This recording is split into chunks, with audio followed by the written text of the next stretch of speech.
네, 총선이 이제 한 달 앞으로 다가왔습니다. 이제 막바지 공천 작업을 서두르고 있는 여야의 정치권 상황, 최진 대통령 리더십 연구원장, 배종찬 인사이트 K 연구소장 두 분과 함께 정리해 보겠습니다. 두 분 어서 오십시오. 네, 안녕하십니까.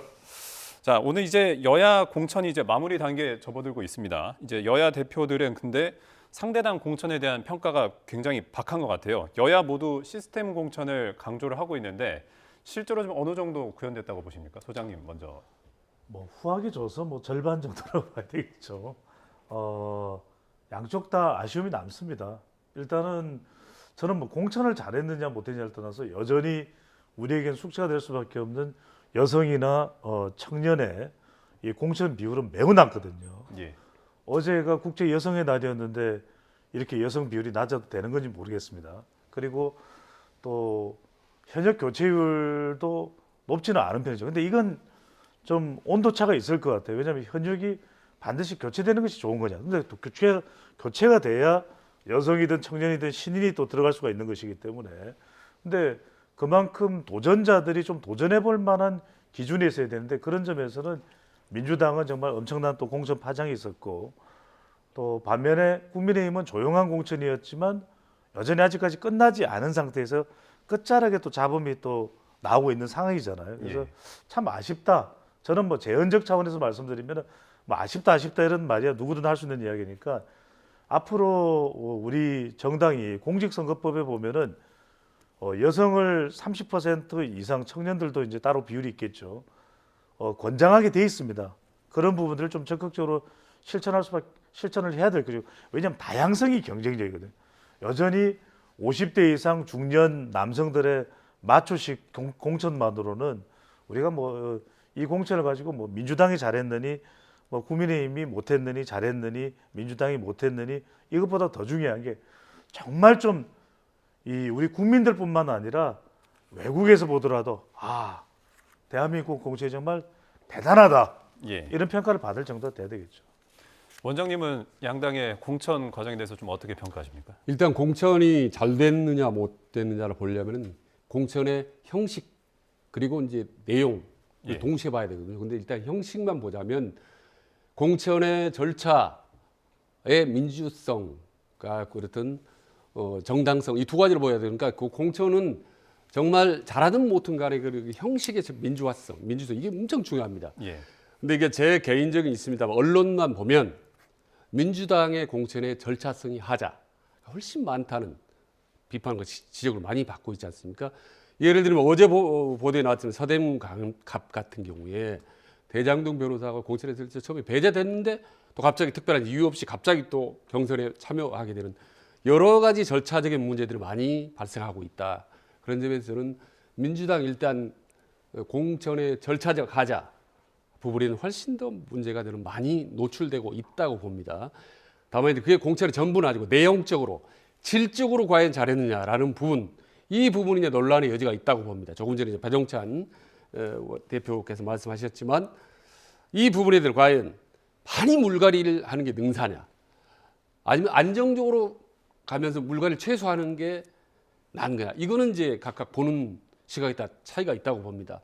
다만 물갈이가 많다 하더라도 새로운 물들이 정말 좋은 물들이 좋은데 들어가야 되는 건데 자기 사람이라든지 말이에요. 특정 계파 사람들만 일방적으로 들어가는 것은 역시 질적으로도 문제가 있다라고 저는 보는 거죠. 그래서 최근 전반적으로 보면 국민의힘이 여론조사에 그대로 쭉 밀렸지만 최근 들어 여론조사에 상당히 좀 좋은 평가를 받고 있는 것도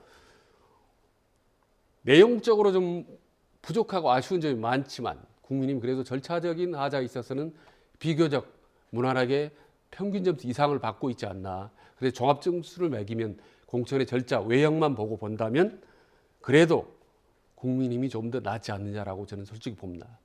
그 국민의힘 말씀을 해주셔서 좀 짚어봐야 될 것 같은데 일단 공천관리위원회가 현역 의원 교체율은 한 35% 가량 될 거라고 이제 전망을 했잖아요.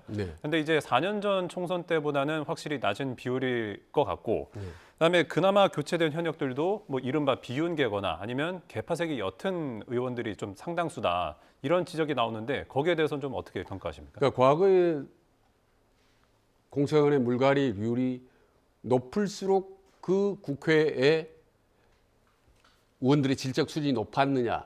그건 아니거든요. 예. 그래서 공천의 물갈이 비율이 곧 좋은 공천과의 등식은 아니다.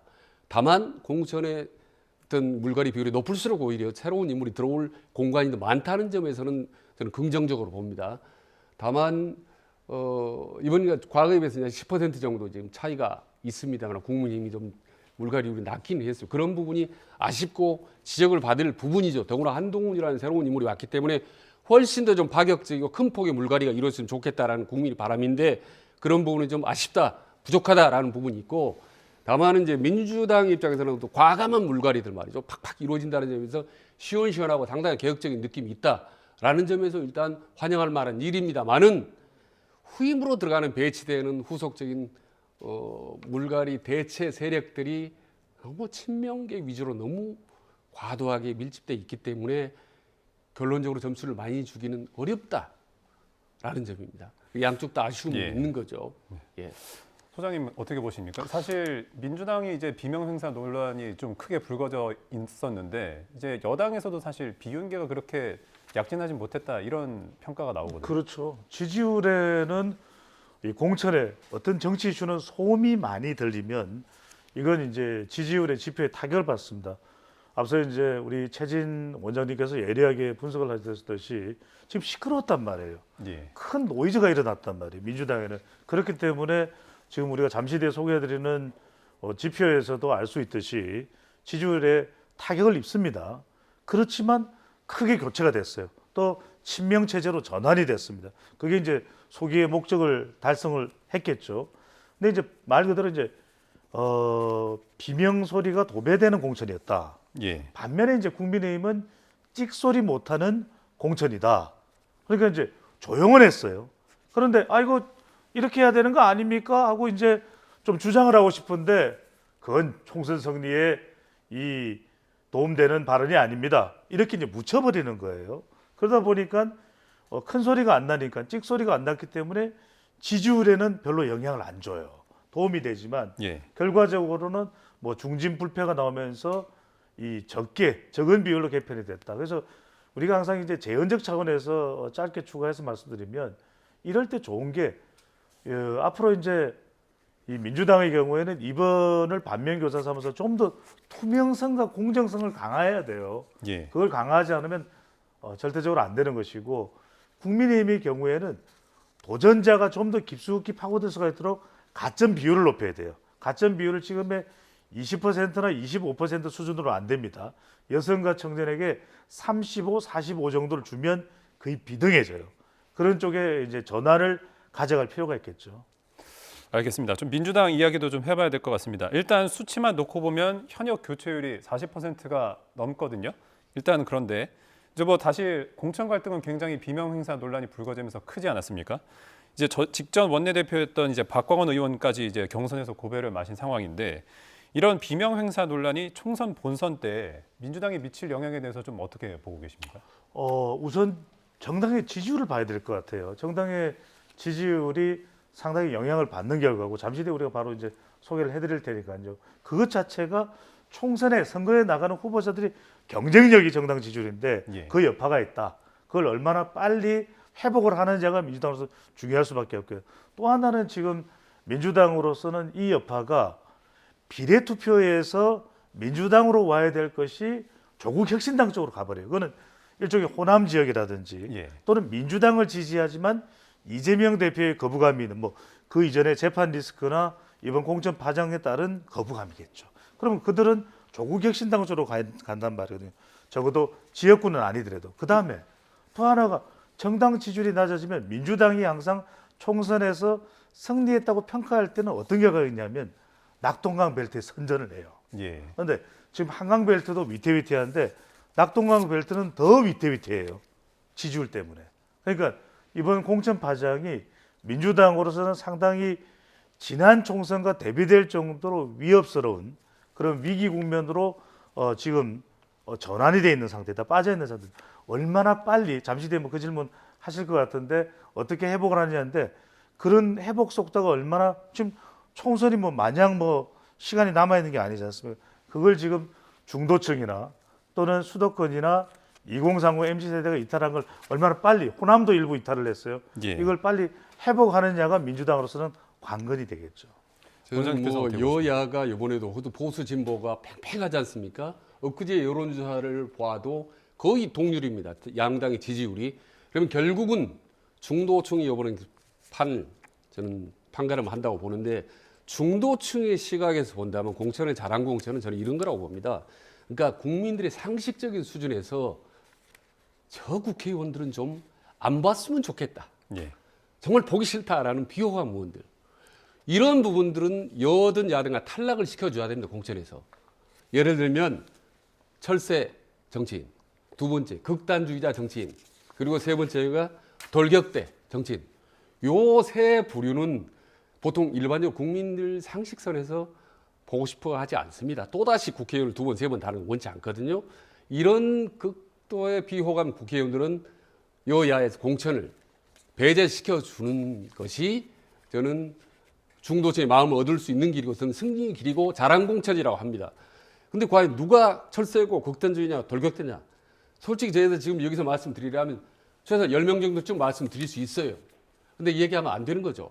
그렇죠? 실명은 국민 상식선에서 보기에 정말 저 사람 아니다라고 하는 사람 누가 공천을 아웃시키고 또 그 사람을 어거지로 공천을 시켰는지를 우리 중도층을 보고 저는 판단할 거라고 봅니다. 알겠습니다. 그 사실 지금 여야 지지율 관련해서는 조금 더 이따가 질문 드리기로 하고 이제 여야의 이제 좀 종합적인 상황을 좀 보자면 어제 한동훈 비대위원장은 이제 성남 양지마을을 찾아서 이재명 대표를 좀 공격을 했고 이재명 대표는 재판에 출석하면서 이제 정부 여당을 맹 비난했습니다. 이제 법카 유용 의혹으로 재판받고 있는 김혜경 씨, 아내 김혜경 씨와 김건희 여사를 좀 비교해서 발언을 했는데 지금 여당은 이른바 거대 야당 심판론으로 나오고 있고 야당은 이제 다시 정권 심판론을 좀 띄우는 분위기거든요. 현재까지 여론 지형으로 보면 좀 어느 쪽이 좀 더 소구력이 있다고 보십니까? 글쎄요, 뭐 어느 쪽이 더 지금 유리한 국면이라고 섣불리 이야기할 수는 없겠죠. 그런데 민주당이 불과 한 2개월 전만 하면 좀 앞서가던 국면이라고 우리가 추세를 분석할 수 있을 거예요. 그런데 최근 들어서 이제 공천 파장이 분기점이 됐죠. 공천 국면에는 또 방금 이제 우리 앵커께서 말씀하셨는 대로 이제 지지율상으로 본다면 수치는 말씀 안 드립니다. 또 이번에는 민주당이 좀 타격을 받아서 약간 그로기 상태에 빠졌다가 지금 서서히 또 회복되면서 쫓아가는 국면이 됐어요. 예. 이제 남아있는 한 달. 그러니까 우리가 선거 2달 전에는 공천이 도배되는 그런 국면이고 선거 한 달 전에는 서로 정말 물러설 수 없는 한치 양보 없는 선거전이에요. 지금부터는 뭐 그냥 없는 이야기, 있는 이야기, 없어도 되는 이야기, 있을 법한 이야기 다 이야기를 합니다. 그런 선거전이기 때문에 서로 약한 연결고리를 공격하는 거예요. 예. 그러니까 이제 한동훈 위원장 같은 경우에는 재판을 자꾸 부각시켜야 이재명 대표의 약한 연결고리, 민주당의 약한 연결고리가 바로 이 재판 리스크거든요. 그 다음에 또 윤석열 대통령의 약한 연결고리, 또 국민에게까지 연결될 수 있는 게 김건희여서요. 그러니까 그 이야기를 계속 하는 겁니다. 그러면서 약한 연결고리를 부각시켜서 중도층을 우리가 먼저 확보하겠다, 더 많이 확보하겠다, 이 전략으로 봐야 되겠죠. 원장님께서는 좀 어떻게 판단하셨습니까? 그러니까 결국 지역적으로 보면은 이제 한동훈 위원장이 공교롭게도 상당히 경기도, 충청도를 많이 후원 후보들 이제 지원유세를 나갔는데 저는 이번 총선에 어떤 판가름할 지역은 경기도하고 충청도라고 봅니다. 예. 왜냐하면 지난 2년 동안의 여론조사 결과로 보면 대부분 수도권, 특히 경기도하고 충청도의 박빙 지역이 압도적으로 많습니다. 더구나 그래서 전략 공천이 가장 많이 이루어진 곳도 사실은 경기도 지역입니다. 그래서 예. 경기도 판세가 이번에 판가름을 할 거라고 봅니다. 그런 점에서 역시 그럼 뭐가 경기도의 중도층의 민심을 판가름할 것이냐라고 보는 건 약간 야당 심판론, 이제 정권 심판론 동시에 이제 작동을 하고 있는데 그 바로미터가 바로 이제 저는 개항을의 민심을 눈여겨 보면 예. 과연 중도층이 어디로 가느냐, 그리고 총선에 판세가 어느 쪽으로 더 유리하게 기우느냐를 볼 수 있는데 오늘 현재까지 보니까 양쪽 박빙이라고 보더라고요. 예. 그러니까 여야 보수와 진보가 그렇게 치열하게 싸우는데도 지금 아직도 박빙. 그 얘기는 뭐냐면 중도층이 의외로 견고하다. 그리고 아직까지도 어느 정당이 마음이 흡족하지 않다. 그래서 상당히 눈을 부릅뜨고 중도층이 지켜보고 있다라고 합니다. 그래서 남은 기간 또 한 달도 채 남지 않은 이 기간 동안에 누가 잘하나 보자. 막판으로 보다가 중도층이 딱 조금 더 많이 기우는 쪽이 저는 이번 선거에서 승리를 거둘 거라고 저는 보는 거죠. 그러니까 남은 20일 남짓 이 기간이 정말 중요하다고 봅니다. 예. 말씀을 해주신 김에 그 인천 계양을 좀 얘기를 해봐야 될 것 같은데 이제 이재명 대표와 원희룡 전 장관이 맞붙는데 이제 이재명 대표가 45%, 그다음에 원희룡 전 장관이 41% 오차 범위 내 접전이라는 한국갤럽 여론조사 결과가 나왔거든요. 이게 선거구가 조정되기 전 여론조사인데 이게 선거구 조정된 거를 감안하면 좀 어떤 좀 변화가 있을 거라고 보십니까? 저는 지역구 선거구의 변경과는 상관없다고 봅니다. 예. 어차피 지금 모든 판이 이 어렵고 힘겹고 안개 속이고 양쪽 정당 지지율이 30% 중후반대 팽팽하다라고 하는 일반론적인 그런 어떤 분석이 전망이 그대로 계양을에 적용이 되거든요. 그래서 지금 보면은 최근에 여론조사를 보면 거의 오차범위 내에 이재명 그리고 원희룡 후보가 지금 박빙입니다. 저는 저 구도가 마지막 순간까지 계속될 거라고 봅니다. 그래서 이제 결국은 아까 여러 번 말씀드렸듯이 중도층이 어느 쪽으로 좀 더 기우느냐인데 문제는 저기서 이재명 대표가 올인할 수 있겠느냐 계양에. 예. 지금 전국을 다 챙겨야 되는 건데 그럼 본인은 승리하고 다른 데 다 여러 군데 놓치면 무슨 소용이 있습니까? 반대로 다른 지역을 돌아다니 다른 지역에서 상당히 얻고 본인 지역에서 패배를 해버린다면 예. 그야말로 모든 꿈이 정말 아주 무너지게 되는 거죠. 본인의 모든 대권이나 이후 꿈이. 그렇기 때문에 상당히 지금 오늘 현재까지도 아마 이재명 대표가 딜레마다 내 지역에 매달릴 것이냐 아니면 예. 과감하게 포기하고 전국을 돌아다닐 거냐라고 하고 지금 오늘 저 화면에 나타나고 있는 어떻게 보면 비슷했던 여론조사 비율은 점점 더 좁혀지면서 마지막 그 순간까지 가게 되고 우리는 밤을 꼬박 새야 저 계양을의 결과를 알 수 있게 될 거라고 저는 봅니다.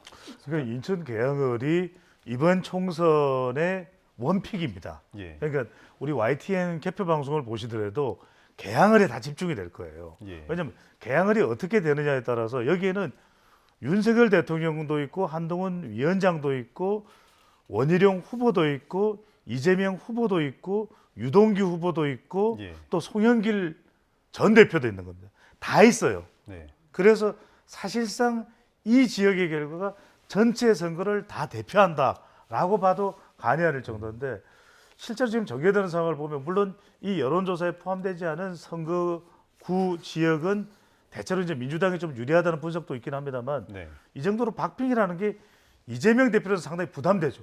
압도적으로 밀고 나가도 모자랄 판인데 왜냐하면 그래야 인천뿐만 아니라 경기도까지 전체 선거판을 주도할 수가 있거든요. 근데 지금 이재명 대표가 일단은 이제 이게 이 공천 파장 영향도 있는 것 같아요. 네. 그래서 이 부분을 얼마나 빨리 회복하고 또 치고 나가느냐가 중요할 텐데 여기에 대장동이 시도했습니다. 유동규 후보가 이제 최종적으로 후보자로 자유통일당이 된다면 네. 그러면 이게 그 이슈가 굉장히 또 언론 등에서 불거질 수밖에 없거든요. 바로 이 지역이 전체 지역인데 자, 또 하나 중요한 게 뭐냐면 방금 전에 이제 최재형 원장님 말씀하셨는데 서로 이제 롤링 캠페인을 하는 겁니다. 그러니까 지금 한희 위원장은 경기와 충청, 예. 그 다음에 이재명 대표는 보면 줄곧 지금 서울을 누비고 있거든요.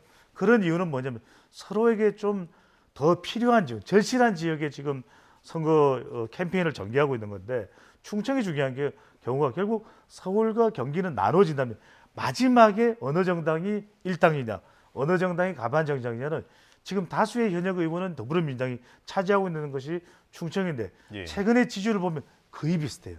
그래서 이번에도 최종적으로 일당이 어디냐, 가반정당이 어디냐, 비례 득표는 어느 정당이 많이 하느냐는 충청이다. 예. 이렇게 봐야 되겠죠. 알겠습니다.